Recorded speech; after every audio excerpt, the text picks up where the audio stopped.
प्रेम तुम यहाँ क्या कर रहे हो? अभी तो मैं तुमसे मिलकर आई थी, आधे घंटे पहले ही तो वापस आई हूँ घर पे। तुम वापस से घर क्यों आ गए? तुम्हें पता है ना तुम्हारे भैया के आने का टाइम हो रहा है। अगर उन्होंने यहाँ पर आकर तुम्हें यहाँ पे देख लिया ना तो उन्हें शक हो जाएगा हम दोनों के ऊपर। अरे चुपचाप क्यों खड़े हुए हो, कुछ तो बोलो। और तुम आए क्यों हो यहाँ पर? आज हम लोगों ने पूरे 3 घंटे टाइम स्पेंड किया है, उसके बाद भी तुम घर पर आ गए हो। अगर तुम्हारे भैया ने देख लिया ना बहुत बड़ा पमाड़ा हो जाएगा। तुम जाओ यहाँ से, जाओ। नहीं जाओगे? अजीब बिहेव कर रहे हो। एक तो उनके आने के टाइम पर यहाँ पर आ गए हो, ऊपर से जाने के लिए मना कर रहे हो, कुछ बोल भी नहीं रहे हो। अच्छा अब मैं समझ गई, तुम्हें मेरे साथ तो और टाइम स्पेंड करना है, पर तुम समझ नहीं रहे हो। अगर गलती से भी तुम्हारे भैया यहाँ पर आ गए ना तो दिक्कत हो जाएगी। तुम एक काम करो, तुम ना उनको मैसेज कर दो कि तुम आज घर पे आ रहे हो, तो फिर वो सरप्राइज नहीं होंगे तुम्हें देखकर। तुम बोल देना ना उन्हीं से मिलने के लिए आए हो, है ना? तुम एक काम करो, तुम उन्हें मैसेज करो मैं अंदर जा रही हूँ, तुम अंदर आके मिलो। दिव्या, अंदर जाने की ना तुम्हें कोई जरूरत नहीं है। और मैसेज अब मैं प्रेम को नहीं करूंगा, मैसेज तेरे घर वालों को करूंगा कि तूने मेरी जिंदगी के साथ कितना बुरा खेल खेला है। मेरे ही घर में मेरे ही भाई को सेट करती हुई फिर रही है तू। क्या बकवास कर रहे हो तुम?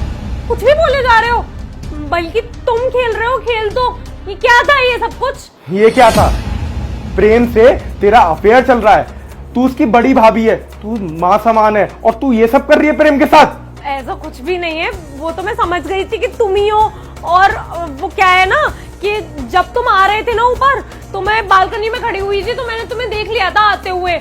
और फिर जब तुम अंदर आए तो मैं समझ गई थी कि मास्क लगा के ना तुम ही खड़े हो यहाँ पे, इसलिए मैं तो बस तुम्हारे साथ में मजाक कर रही थी। पर तुम तो इतना सीरियस हो गए। मजाक कर रही थी? अभी तूने बोला कि अभी थोड़ी देर पहले हमने टाइम स्पेंड किया था, तुम प्रेम के घर गई थी, और ये बिल्कुल सही बात है, तुम मेरे को पागल बना के गई थी। इसका मतलब तुम्हारा और प्रेम का चक्कर चल रहा है। और मैं अभी तक ये सोचता था कि प्रेम मेरा इतना अच्छा भाई है, मैं उसके सारे खर्चे झेलता हूँ तो क्या हुआ, पर वो मेरे लिए और मेरी वाइफ के लिए हमेशा तत्पर खड़ा रहता है और हमेशा तुम्हारी देखभाल ही करता रहता है। आज मुझे मालूम पड़ रहा है कि वो तुम्हारी देखभाल क्यों करता था, क्योंकि तुम्हारा तो उससे चक्कर चल रहा था ना। तुम फालतू में ना गलत समझ रहे हो मुझे। मैं ही पागल थी जो तुम्हारे साथ में मजाक करने लग गई थी। मैं तो भूल ही गई थी कि तुम आजकल मेरी हर बात को उल्टा लेकर जाते हो। मजाक समझते कहाँ हो तुम? दिव्या देखो सुनो, कोई मजाक नहीं कर रही तुम। अभी थोड़ी देर पहले ना मैंने डॉक्टर को फोन लगाया था। अरे हाँ डॉक्टर साहब, हाँ अरे मेरी पत्नी के फोड़ा हो गया है और वो दिन प्रतिदिन ना बढ़ता जा रहा है। हाँ डॉक्टर साहब 15 दिन हो गए। 15 दिन नहीं हुए भैया, 25 दिन हो गए। डॉक्टर साहब आप ना दवाई लिख के पर्चा डाल देना, मैं अभी आपसे बात करता हूँ जी। तो अबे तुझे कैसे मालूम कि मेरी पत्नी के फोड़े को कितने दिन हो गए? अरे भैया मैं फोड़े की बात नहीं कर रहा था, मैं तो ये बोल रहा था कि भाभी को आए हुए 25 दिन हो गए।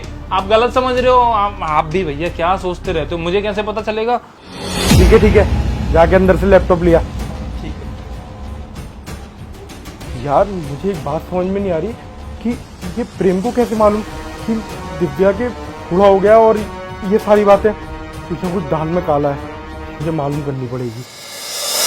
और तभी से ना मुझे शक था कि तुम्हारा और प्रेम का कुछ चल रहा है। उसी चक्कर में मैं ये मास्क लगा के आया था देखने के लिए कि आखिरकार सच्चाई क्या है। और सच्चाई ना मेरे सामने पूरी की पूरी आ गई है। मेरे सामने छोड़ो, मेरे फोन में भी रिकॉर्ड हो गई है। अब ये सच्चाई को लेके ना मैं कोर्ट में जाऊंगा और तुम्हारे घर पे जाऊंगा और डिवोर्स दूंगा तुम्हें। प्रेम को तो मैं देखता हूँ, मैं इसको खर्चे के लिए पैसे देता हूँ, और ये मेरे घर में ही फूट डालना था इतने दिनों से। प्रिंस देखो, अभी भी कुछ नहीं बिगड़ा है, हम चीजें सॉल्व कर सकते हैं आपस में बात करके, और जो कुछ भी है ना यही खत्म हो जाएगा। आज के बाद में ऐसा कुछ भी नहीं होगा। हाँ खत्म तो हो रहा है, और कुछ नहीं, सिर्फ हमारा रिश्ता।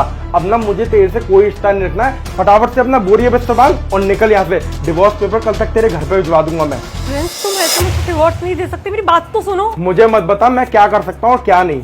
तू फटाफट से मेरी जिंदगी से बाहर हो। फिर प्रेम को भी देखना है कि मेरे होते हुए मेरी वाइफ पे निगाह मार रहा था ना, उसकी भी तो करतूत बतानी है मुझे पापा मम्मी को। तू ना फटाफट से अपना बोरिया बिस्तर बांध और निकल यहाँ से। निकल।